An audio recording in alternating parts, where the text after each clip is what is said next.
Crime reporters TV news में आपका एक बार फिर स्वागत है। मुंबई से सटा पालघर जिला एक आदिवासी बाहुल्य क्षेत्र है।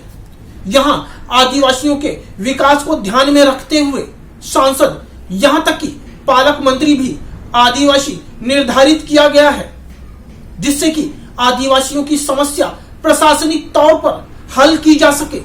परंतु इसके बावजूद भी आदिवासियों की अशिक्षा और अज्ञानता का पूरा लाभ उठाकर कुछ माफिया उनकी जमीनों पर कब्जा कर कानूनों की धज्जियां उड़ाते हुए करोड़ों कमा रहे हैं और आदिवासियों के साथ धोखाधड़ी कर रहे हैं। ऐसा ही कुछ हुआ नाला सुपारा पूर्व स्थित अवधूत आश्रम के पीछे रहने वाली जयवंती ताई के साथ। आप ही देखिए क्या है पूरा मामला। महाराष्ट्र की सरजमी पर बसा पालघर जिला आदिवासी बाहुल्य क्षेत्र है, जिसके चलते सरकार द्वारा आदिवासियों के विकास को ध्यान में रखते हुए यहाँ पालक मंत्री व सांसद तक आदिवासी निर्धारित किए गए हैं, जिससे आदिवासियों के विकास के लिए सरकार गंभीरता से कार्य कर सके व आदिवासियों की समस्याओं को प्रशासनिक स्तर पर हल किया जा सके। किंतु इसके बावजूद भी कुछ धूर्त व माफिया किस्म के लोग आदिवासियों की अशिक्षा व अज्ञानता का फायदा उठाकर आदिवासियों की जमीन पर कब्जा करके नियम कानूनों की धज्जियां उड़ाते हुए अवैध निर्माण कर करोड़ों रुपए कमा रहे हैं। ऐसा ही कुछ हुआ नाला सोपारा अवधूत आश्रम के पीछे रहने वाली जयवंती ताई के साथ।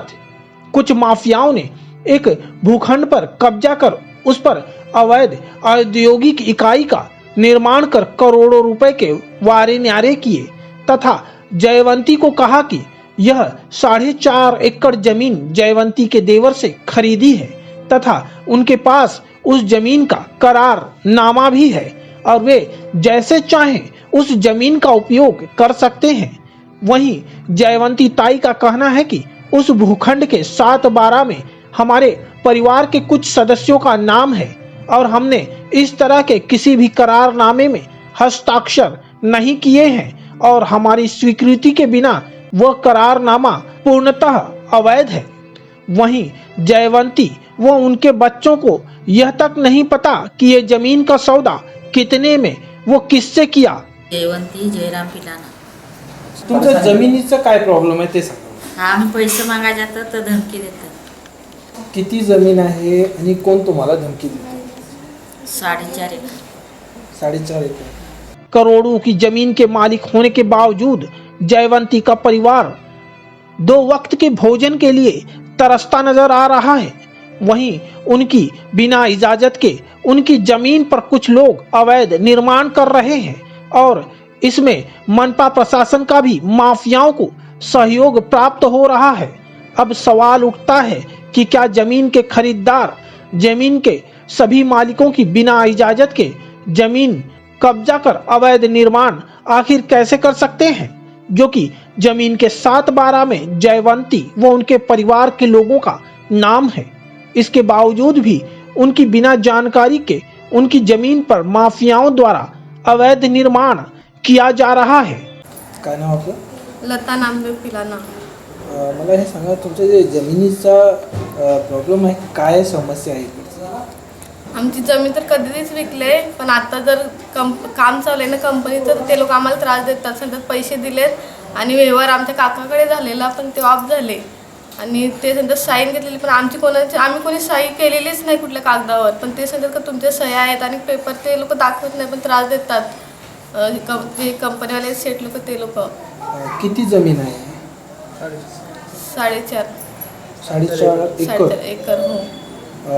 केव्हा विकली असं तुम्हाला काय माहित आहे का? आम्ही लहान होतो।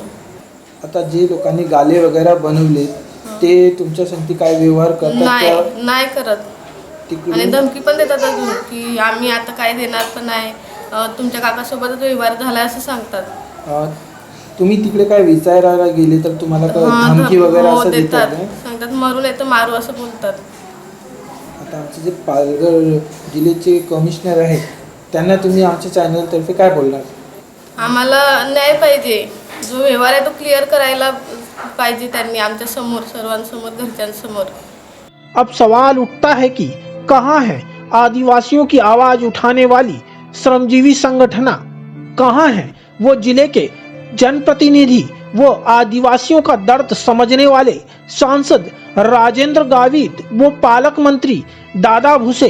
क्या अवैध रूप से कब्जा करने वाले ये माफिया कानून व इन सभी जनप्रतिनिधियों से ऊपर हो गए हैं? क्या नाम है आपका? ठाकुर अविनाश सिंह। अविनाश जी, क्या मामला है इन आदिवासियों का? मामला ऐसा है कि कुछ टाइम पहले मुझे मिलने के लिए आए थे जयराम पिलानी मौसी हैं, ये मुझे मिलने के लिए आए और इन्होंने बताया कि इन लोगों की यहाँ पे सुपारा फाटा पे सर्वे नंबर 189 टोटल 4.5 एकड़ के आसपास की जगह है। इस जगह का सौदा इन लोगों ने कोई मिश्रा, इम्तियाज़ और कोई सिंह बिल्डर लोग थे, उन लोगों के साथ किया था 2014 या मतलब उसके पहले किया था। पर वो जो सौदा हुआ था वो क्या व्यवहार था क्या नहीं था इन्हें कुछ आइडिया भी नहीं था। ये पढ़े लिखे लोग नहीं हैं, अनपढ़ हैं, इनके लिए क्या लिखा हुआ है कुछ समझ में नहीं आता है। और तब बच्चे भी छोटे थे, इनको किसी को कुछ नॉलेज नहीं था। तो हुआ गया कि वो व्यवहार जो हुआ उस बार में इनको कुछ नॉलेज नहीं थी। इन लोगों को पैसे की जगह पे चेक दिए जाते थे, जो चेक बैंक में बाउंस हो जाते थे, पर पेपर पे इन लोगों का साइन वगैरह लिया गया, मतलब हर तरह से इनके साथ धोखाधड़ी की गई। और आज के वक्त पे ऐसा हो गया है कि इन लोगों को जब उस जगह पे जो इनकी जगह है वहाँ पे दूसरे लोग आके काम कर और लोग मना करने जा रहे हैं तो इनको जान से मारने की धमकी दी जा रही है। तो इन्हें न्याय दिलाने के लिए अब आप आगे क्या करने जा रहे हैं? देखिए, मेरा यही कहना है कि हम पालघर जिला में जहाँ हम रह रहे हैं, यहाँ के हमारे जो खासदार हैं वो खुद आदिवासी हैं और जो हमारे पालक मंत्री हैं आदिवासी, वो भी आदिवासी ही हैं। और मेरा ये कहना है कि जो स्थानीय के जो यहाँ के भूमिपुत्र हैं उनके साथ जो ये चला जा रहा है, मैं काफ़ी टाइमों से भूमाफिया लोगों के बारे में बात कर रहा हूँ, तो आज ये जो चल रहा है ना, ये पूरा एक चैन है।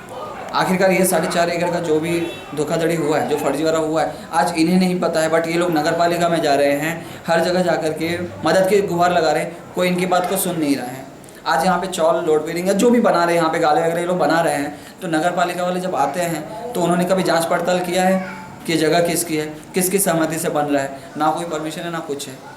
तो यहाँ पे ये पूरी तरह से भूमाफिया लोगों ने प्रशासन को, शासन को, सबको अपने साथ मिला जुला करके इन गरीबों के साथ धोखाधड़ी कर रहे हैं। तो अब इस चीज़ के लिए मैंने अपना आगे शुरुआत किया हुआ है ही और मैं कर ही रहा हूँ। मैं देखता हूँ जितना मुझसे हो सके लीगल वे में मैं कर रहा हूँ। जिन लोगों की न्याय की लड़ाई आप लड़ रहे हो, क्या उनका नाम साथ बारे में है? हाँ, जिन लोगों ने भी, मतलब अभी जैसे जयवंत मौसी मेरे पास आई थी, बात की थी, तो मैंने इनसे पहले यही पूछा था। तो 5-6 लोग ऐसे हैं जिनका कि 7-12 पे नाम है, वो सभी लोग मुझसे पर्सनली मिले थे। जिन पार्टी से इनका व्यवहार हुआ था या इनके अन्य लोगों का व्यवहार हुआ था, वह सारे दस्तावेज वगैरह आप सबके पास उपलब्ध है? नहीं, मेन रीज़न वही था। मैंने इनको पूछा कि आप लोगों का जो व्यवहार हुआ है आप उसके एग्रीमेंट कॉपी मेरे पास लेकर आइए, मैं देख लेता हूँ कि बिल्डर कौन है, क्या है और किस हिसाब से व्यवहार हुआ था। पर इनके पास पूरे व्यवहार का कोई भी सादा कागज़ पत्तर नहीं है। बस जो बाउंस हुए चेक पड़े हुए हैं, जो बैंक में पास नहीं हुए थे, वो सारे चेक के कॉपी इनके पास हैं। आखिर ये बेबस आदिवासी परिवार न्याय की गुहार लगाए तो आखिर किससे लगाए? नाला सुपारा से क्राइम रिपोर्टर्स टीवी न्यूज की एक रिपोर्ट। महाराष्ट्र सरकार ने जिस प्रकार आदिवासियों के विकास के लिए अलग अलग योजनाएं बनाई, उन्हें उनका हक दिलाने के लिए प्रशासनिक अधिकारी भी आदिवासी नियुक्त किए गए। इसके बावजूद भी कुछ माफियाओं द्वारा आदिवासियों को ठगा जा रहा है। क्या महाराष्ट्र सरकार इन जयवंती ताई एवं उनके परिवार को न्याय दिला पाएगा? क्या उन्हें उनका हक मिलेगा?